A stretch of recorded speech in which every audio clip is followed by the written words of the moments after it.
Megastar Chiranjeevi 150వ చిత్రం ఖైదీ number 150 pre release function సందర్భంగా నాగబాబు ఇద్దరు వ్యక్తులపై నిప్పులు చెరిగారు. ఆయన తప్పుపట్టిన వారిలో ఒకరు రచయిత అయితే మరొకరు దర్శకుడు. రీమేక్ సినిమాలు తీస్తే తప్పేంటని తొలుత ప్రశ్నించిన నాగబాబు రీమేక్లు చేయడంలో తప్పు లేదన్నారు. చిరంజీవి నటించిన పలు చిత్రాలు ఇతర భాషల్లో రూపొందుతున్నాయని, చిరంజీవి ఏమి చేయాలో ఏమి చేయకూడదో చెప్పేంత వాళ్ళు వీళ్ళ మెగా బ్రదర్స్ కష్టపడి పైకొచ్చిన వారని అన్నారు.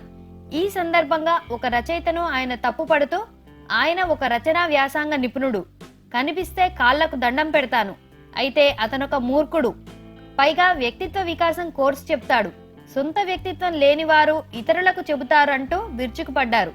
మరో దర్శకుడి గురించి ఆయన మాట్లాడుతూ, ఎప్పుడూ ఆయన ఆన్లైన్లోనే ఉంటారు, ముంబైలో సినిమాలు చేసుకునేవాడు, ఇక్కడ చేస్తున్నాడు, అతను అక్కుపక్షి, పిచ్చి కూతలు కూస్తాడు, సరిగా సినిమా తీయడం కూడా రాదు, ముందు ఆయన మంచి సినిమాలు తీయడంపై దృష్టి పెడితే బాగుంటుంది అంటూ విసురులు విసిరారు.